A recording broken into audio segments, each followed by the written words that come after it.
Hello everybody, I am back with Azhar भाई। और आज सबसे पहली बात तो आप लोगों का बहुत बहुत शुक्रिया। पिछले बार जो अज़हर भाई के साथ एक वीडियो करना हुआ एक्सट्रीम देशभक्ति के ऊपर, आप लोगों ने उसे पसंद किया, सराहा, लाइक किया, उसके लिए बहुत बहुत शुक्रिया। मुझे ऐसा लगा कि क्यों ना इसका एक कंटिन्यूशन भी होना चाहिए। कुछ ऐसे सवालात थे जो जहन में और भी थे, जो लगता है कि उसका भी सवाल का जवाब आना चाहिए और आप लोगों के सामने आना चाहिए। तो आज फिर अज़हर भाई से एक मुलाकात। अज़हर भाई, क्या लगता है आपको कि जो भी मामलात ये चल रहे हैं, तो क्या ये अटैक मुसलमान और इस्लाम के ऊपर सिर्फ नहीं है, या फिर यूँ कह दीजिए कि क्या नफ़रत एक मुसलमान और इस्लाम के तहत नहीं है? क्या कहना चाहते हैं आप इसमें? बहुत बहुत शुक्रिया राफे भाई। तो आप यानी ये कहना चाह रहे इनडायरेक्टली, ये जो राष्ट्र है, ये भारतवर्ष है, भारतवर्ष में मुसलमानों के खिलाफ जो है एक साजिश चल रही है, साजिश चल रही है, ये उनके खिलाफ नफ़रत फैलाने की कोशिश की जा रही है, या लोग नफरत रखते हैं मुसलमानों से। जी। मैं राफे भाई इस बात का आपका कुली तौर पर खंडन करता हूँ, और ये काबिल कबूल नहीं है ये बात कि यहाँ ये जो भारतवर्ष है ये बहुत अजीम मुल्क, अतिथि देवो भवो का नारा दिया जाता है, यानी मेहमान को चादर बिछा कर स्वागत किया जाता है उनको। इस तरह का इल्ज़ामात जो है ये सही नहीं है। हालांकि आप देखें, ये देश हज़ारों साल का इसका इतिहास रहा, और हज़ारों सालों के अंदर जातिवाद जो है वो अपने चरम पर था। यानी इस देश के अंदर जातिवाद या जाति प्रथा चरम सीमा पर थी, और उसके तहत जो है, मैं इसमें आपको ये भी बात बताता चलूँ इसके बीच में, ना मैं कोई हिंदू का नाम ले रहा हूँ, ना ब्राह्मणवाद का नाम ले रहा हूँ, ना दलित का नाम ले रहा हूँ, ना किसी और मज़हब या धर्म के लोगों का नाम ले रहा हूँ। चूँकि जातिवाद था, बड़ी जाति छोटी जाति का एक डिवीज़न था। आप लोग जानते हैं कि छोटी जाति के जो लोग थे जिनको बांटा गया था, उनको किस तरह से ज़िल्लत का सामना करना पड़ता था। यानी बड़ी जाति की जो मंदिरें होती थी उनको प्रवेश करने नहीं दिया जाता था, वहाँ पर उनको जाने नहीं दिया जाता था, वहाँ के वो कभी पुजारी नहीं बन सकते थे, उसके आसपास, मंदिर के आसपास भी वो लोग नहीं जा सकते थे। और आप जानते हैं माशरे के, से अगर वो मंदिर में चले गए तो उनके साथ जो वाक़यात पेश किए जाते थे वो तो सभी जानते हैं। जी, यहाँ तक कि ऐसा भी है कि हम लोगों ने पढ़ा है कि अगर किसी मजहबी किताबों का श्लोक भी उनके कानों तक आ जाया करता था या आ जाता था, तो उनके कानों के अंदर गरम तेल डाल दिया जाता था, यानी तेल को गर्म करके उनके कानों में डाला जाता था। यहाँ के मंदिरों में ऐसा भी हुआ करता था कि शर्मगाहों का भी पूजा किया जाता था, और सोसाइटी में, माशरे के अंदर जो डिवीज़न किया गया था उस वक्त में, बड़ी जाति का गांव अलग होता था, छोटी जाति का गांव अलग होता था। अगर कोई जानवर मर जाता था, उस जानवर को सिर्फ छोटी जाति के लोग ही ले जाते थे। बड़ी जाति के गांव में अगर मर जाता था तो छोटी जाति वहाँ से उठाने का जो काम था वो उनका था। आप देखेंगे कि हमने वीडियो भी देखा है, दूरदर्शन में उस दौर में आया करता था कि किस तरह से औरतें जो हैं मल उठाया करती थी, मल सर के ऊपर रख करके गमले में जो है वो मल उठाया करती थी। तो छोटी जाति के लोगों को समाज में एकदम बहिष्कार किया जाता था, और जो छोटे छोटे काम हैं उनको उनसे कराया जाता था। तो इस तरह से डिवीज़न था यहाँ पर। मैं ये बात इसलिए बताया हूँ आपको, उसमें रीज़न ये है कि अगर ये डिवीज़न नहीं होते, अगर सबजुगेशंस नहीं होते माशरे के अंदर, छोटी जाति को हम दबा करके नहीं रखा जाता, तो फिर इस्लाम जो आया तो वो इस्लाम कैसे फल फूलता यहाँ पर, वो इस्लाम कैसे फैलता यहाँ पर इस देश के अंदर।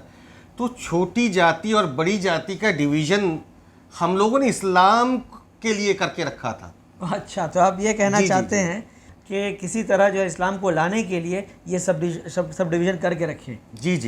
तो आप समझ गए ना, फिर इस्लाम से नफरत का तो सवाल ही नहीं पैदा होता है यहाँ पर। अच्छा, तो मतलब आप कह रहे हैं कि इस्लाम को आप लोगों ने लाया है, आप ही की वजह से आया है इस्लाम, और आप लोग लाना चाह रहे थे, और लाने के लिए आप लोगों ने ये डिफरेंसेस पैदा करके रखा था, और आपस में जो है वो इख्तलाफ पैदा कर रखा था, और छोटी जाति बड़ी जाति का जो है ये नफ़रत और भय और ये डिफरेंसेस पैदा करके रखा था। सही बात आपने कहा। आप देखिए ना, ये गुजरात के तट पर जो जिनको राजा दहिर कहा जाता है, जो इनका तटवर्ती इलाके में जिनका राज चलता था, हकीकत में वो सी पायरेट थे, यानी समुद्री लुटेरा जिनको कहा जाता है। अब देखिए, वो अरब से जो जहाज़ आया करता था या उस अरेबियन सी में जो जहाज़ गुजरती थी वहाँ से, उन जहाज़ों को वो लोग लूटा करते थे। अब उस दौरान क्या हुआ कि वो लोग एक काफ़िला को, तिजारती काफ़िला को उन्होंने लूटा और कुछ लोगों को बंधक बना लिया। बंधक बना करके वो गुजरात के तटवर्ती इलाके में जो वो रखे थे कैद करके। अब वहाँ से किसी तरह जो है कुछ ख़वातीन ने ख़त लिखा अपने उस दौर के खलीफा को, और मोहम्मद बिन कासिम जैसा 17 साल का सिपाह सालार वो इस देश के अंदर आए और हमला किए। तो अगर देखिए, तो राजा दहिर अगर नहीं होते, ये समुद्री लुटेरा अगर नहीं होता, तो मोहम्मद बिन कासिम कैसे आते हैं इस देश में? मतलब समुद्री लुटेरा भी आप लोगों ने इसीलिए छोड़ा था ताकि वो मोहम्मद बिन कासिम यहाँ आए। जी, इस्लाम राजा यहाँ दहिर का भी मकसद यही था कि वो इस्लाम को लाना था यहाँ पे, और मतलब इसीलिए हमने इस प्रोग्राम का नाम जो है एक्सट्रीम देशभक्ति, या जो कह लीजिए। अब आगे भी हम ये देशभक्ति को जो है आगे बढ़ाते हुए कुछ और सवालात जो है अज़हर भाई के सामने लाते हैं कि आपकी क्या राय है अज़हर भाई कि गल्फ़ नेशन में जो कुछ हो रहा है, क्या ये अच्छा हो रहा है, या बॉयकॉट करना सही था या गलत था? जिस तरह से एम्बेसडर को सम्मन कर दिया गया, हमारी चीज़ों को बॉयकॉट कर रहे हैं गल्फ़ वाले, तो इसके बारे में आप क्या राय है? आपको तो मैंने समझा दिया कि हमने इस्लाम के लिए क्या क्या नहीं किया। ठीक है, अपने माशरे के अंदर डिवीज़न करके रखा था ताकि इस्लाम यहाँ फले फूले। अभी देखिए, इतना कुछ इस्लाम के लिए हम लोगों ने किया है यहाँ पर। अब वही अरबों के लिए जो कुछ सालों पहले तक जो है ऊँट और बकरियाँ चराया करते थे और हमारे यहाँ घोड़े बेचने आया करते थे, अब वो उनकी इतनी मजाल कि हमारा ये देश जिसका एक हज़ारों सालों का परंपरा है, हज़ारों सालों का इतिहास है, उस देश के एम्बेसडर्स को वो बुलाएं और समन करें। आप देखिए, इस हमारे देश के अंदर हर वक्त, हर लम्हा मुसलमान की जान और माल, इज्जत और आबरू के साथ खिलवाड़ किया जाता है। तो ये मुसलमान की जान और माल काबा शरीफ की हुर्मत के साथ अल्लाह के नबी सल्लल्लाहु अलैहि वसल्लम ने मिलाया ना। जब इसको पामाल किया जाता है, काबा शरीफ की हुर्मत को पामाल किया जाता है, वो तो बहुत बड़ी चीज़ है। मगर ये चीज़ तो वहाँ भी हो रहे हैं ना। ये चीज़ आप देखिए, इजराइल मुसलमानों के साथ क्या कर रहा है, उनके ज़मीनों को, उनके मकानों को, उनके सारी चीज़ों, क़िबला अव्वल को अपने नापाक पैरों तले रौंदता है और मस्जिद अक्सा के अंदर दाखिल हो जाते हैं, उसके अंदर घुस करके आंसू गैस छोड़ते हैं और मुसलमानों को मारते पीटते हैं। तो हम तो यहाँ कुछ नहीं कर रहे, ऐसा कुछ नहीं कर रहे। अगर 2-4 लोगों को अगर गोली लग भी जाती है और जेलों के अंदर और लॉकअप्स के अंदर कुछ बच्चों को अगर डंडा मारा भी जाता है, तो इस छोटी सी बात का आप लोग इतना बखेड़ा करा करते हैं। आप ये कहना चाहते हैं कि ये बहुत मामूली बात है? आप जो भी समझे, मगर मैं समझता हूँ हर रोज़ यहाँ इस देश के अंदर जो है काबा शरीफ की हुर्मत को पामाल किया जाता है, यानी मुसलमान की इज्जत और आबरू से खिलवाड़ किया जाता है। तो ये तो इजराइल में भी हो रहा है। तो अरब वाले इजराइल क्यों नहीं जाते हैं? फिलिस्तीन क्यों नहीं जाते हैं? इजराइल वाले कुएं में कूदेंगे तो आप भी कूदेंगे? आप देखिए, हमने आज़ादी के बाद से दलितों को कितना नौकरी दिया, आरक्षण किया हम लोगों ने। अभी देखिए, नौकरी में लाने के बाद उनका स्टैंडर्ड को हमने तब्दील कर दिया। अभी हमारे पास नौकरियां नहीं हैं, रेलवे की नौकरियां जा रही है। देखिए आप, 72,000 हम लोगों ने नौकरियां ख़त्म कर दी, नौकरी ख़त्म कर दिया हम लोगों ने, और हर सेक्टर में हम लोग नौकरी को कट कर रहे हैं। तो इतने सारे दलितों को और छोटी जाति और पिछड़ी जाति के लोगों को हम लोग कैसे नौकरी देंगे? तो मुसलमानों के बच्चों को हम लोग मार रहे, डंडा मार रहे, और पत्थरबाजी से परहेज़ करने के लिए हम लोग ये कह रहे हैं, इसलिए कह रहे हैं कि ताकि वो लोग घर में बैठ के पढ़ाई लिखाई करें और खूब बेहतरीन इंसान बने, तभी तो उनको नौकरियां दे सकेंगे हम लोग। बहुत ज़्यादा मोहब्बत करते हैं मुसलमानों से, लगता है। जी है, वो उन बच्चों के लिए, ताकि देखिए, अब दलितों को तो नौकरी नहीं दे पाएंगे, मुसलमानों को 1.5%, बहुत ज़्यादा 2% किसी स्टेट में हम लोगों ने दिया। तो अब ये बच्चे अगर पत्थरबाजी करेंगे तो हम लोग नौकरी कैसे देंगे? तो बस उनको रोकने के लिए हम लोग थोड़ा डंडा और लाठी बरस और उनकी घरों को तोड़ रहे हैं। आप ये भी हमसे पूछ सकते हैं कि ये जो बुलडोज़र का जो मामला है, के पूरे घर को आप लोगों ने मिसमार कर दिया जी, इसको किस तरह से जस्टिफाई करेंगे? नहीं सिर्फ आफरीन के घर को क्यों, हमने दिल्ली में भी बुलडोज़र चलवाया, हमने यूपी के दिगर शहरों में बुलडोज़र चलवाया। तो ये सिर्फ आफरीन के घर नहीं। अब देखिए आपको एक ये भी बात बताता चलूँ, अभी आफरीन हो या किसी कोई और हो, कि जिसके ऊपर जुल्म ढाया जाता है वो क्या होता है। झारखंड में स्ट्रेट गोली चला दिया लड़कों के ऊपर, गोली मार दी, दो लड़के ने जवान बच्चे ने से हाथ धो बैठा। बहुत अफसोसनाक ये है, इसको ये कंडेमनेबल है। नहीं, मगर आप क्या इसको छोटा मोटा वाकया नहीं, मैं मेरी बात को ख़त्म होने दीजिए पहले। ये जो जिनके घरों को रौंदा जाता है, तोड़ा जाता है, बुलडोज़र चलाया जाता है, जिनकी फैमिलियां ख़त्म हो जाती है, हालांकि एक का गुनाह जो करता है किसी, उसका सज़ा जो है सारे लोगों को दिया जाता है। ये नया कानून हम लोगों ने बनाया है इस देश के अंदर। अच्छा, नई कानून है। ये बुलडोजर कानून क्या है? ये बहुत बेहतरीन साबित होने वाला। अभी देखिए आप जो इजराइल के अंदर जिस तरह से आहिस्ता आहिस्ता एक इंच करके अरबों की जो ज़मीन लेने का जो उन्होंने कैप्चर करने का जो प्लान उन्होंने बनाया है, हम तो वैसा नहीं कर रहे कुछ। अच्छा, चीन जो आपके अंदर घुसता चला जा रहा है? नहीं, वो चीन वाला मामला छोड़ दी। चीन हमारा हिंदी चीनी भाई है, उनके साथ कोई भी हमारा कोई लड़ाई नहीं है। अच्छा। मगर ये मैं कह रहा हूँ जितना अंदर घुस जाए उसमें कोई फर्क नहीं पड़ता। अब चीन बहुत बड़ा मुल्क है, हमारा चीन के साथ स्ट्रेटेजिक रिलेशन, मतलब कमजोर के ऊपर जुल्म और ताकतवर से आप डरते हैं? नहीं, आप ऐसा मत कहें, हम लोग भी बहुत ताकतवर लोग हैं। 1.3 बिलियन लोगों का ये मुल्क है, ऐसी कोई बात नहीं। मैं ये कह रहा हूँ कि अब देखिए जिनके घरों को रौंदा जाता है, बुलडोज़र चलाया जाता है, वो मजलूम है कि नहीं? बेशक मजलूम है, उनके ऊपर जुल्म किया। आप लोग कहते हैं कि उनके ऊपर जुल्म किया जाता है। अभी आप बोलिए, जो मजलूम है, अल्लाह ताला मजलूम की जो आवाज़ है वो डायरेक्ट सुनता है। तो हमने आपका रिश्ता मजबूत करने के लिए अल्लाह ताला के साथ ये जुल्म ढाया है। अच्छा, ये भी आप जोड़ रहे हैं उससे कि आप अल्लाह से रिश्ता हमारा मजबूत हो जाए, इसलिए आप हमें मजलूम के ऊपर जुल्म कर रहे हैं। क्या साजिश है? मतलब आप लोग बहुत ज्यादा प्यार करते हैं मुसलमान। जी, मुसलमानों से बहुत प्यार करते हैं। ये देखिए, आप मजलूम का जो रिश्ता जो है अल्लाह ताला से मजबूत हो जाएगा और आपकी दुआओं को अल्लाह ताला सुनेगा। और उसके बाद आपके मतलब मुसलमान को हिंदुस्तान में लाने के लिए आपने राजा दहिर को छोड़ दिया था, मुसलमान को हिंदुस्तान में लाने के लिए, इस्लाम को बका कराने के लिए आपने जो है पायरेट्स छोड़ दिया था, और आज मुसलमानों का रिश्ता अल्लाह से मजबूत हो जाए इसलिए आज आप उनको मजलूम बना रहे हैं और मजलूमों पे जुल्म कर रहे हैं। इसका मतलब आप लोग तो बहुत मोहब्बत करते हैं। ऐसा नहीं आप लोग औरंगजेब को हीरो मानते हैं, है ना? आप लोग औरंगजेब के नाम में बहुत कसीदे पढ़ते हैं, जो मुग़ल राजा थे। जो औरंगजेब वो पहला शख्स था जिन्होंने सती प्रथा जो है उन्होंने रुकवाया था, बंद किया था, और औरंगजेब ने किया, और रिकॉर्डेड है, ये हिस्ट्री में रिकॉर्डेड है।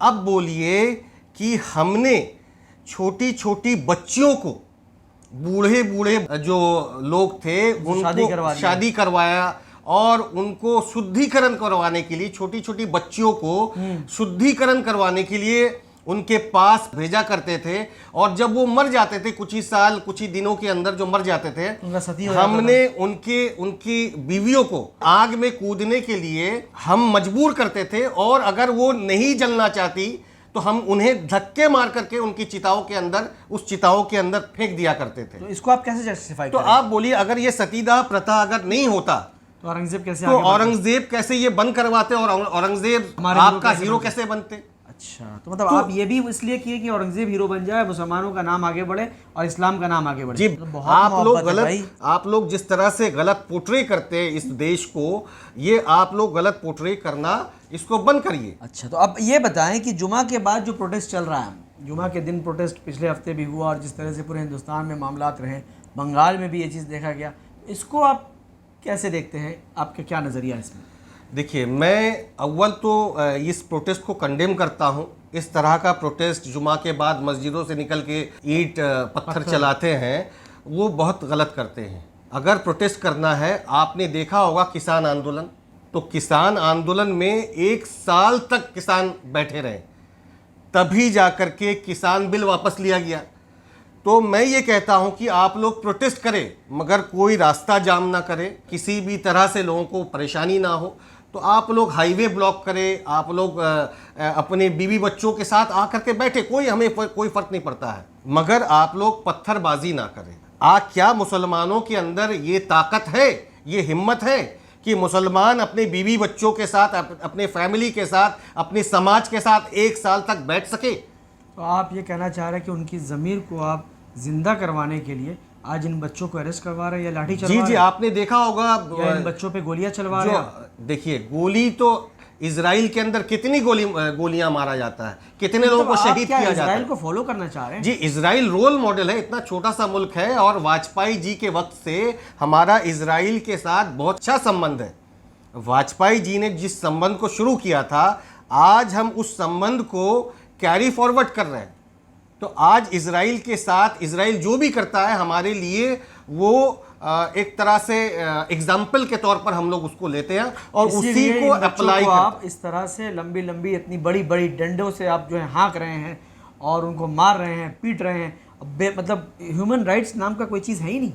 नहीं, ह्यूमन राइट्स है, हमारे यहाँ कोर्ट है, हमारे यहाँ संविधान है, हमारे यहाँ सारा ड्यू प्रोसेस को फॉलो किया जाता है। इस तरह का इल्ज़ाम लगाना सरासर गलत है। मगर बात यह है, 2014 के बाद आपको समझना चाहिए कि हमारे जजेस के ऊपर प्रेशर आते हैं, एडमिनिस्ट्रेशन में जो लोग हैं उनके ऊपर प्रेशर रहता है। वो जाए तो जाए कहाँ?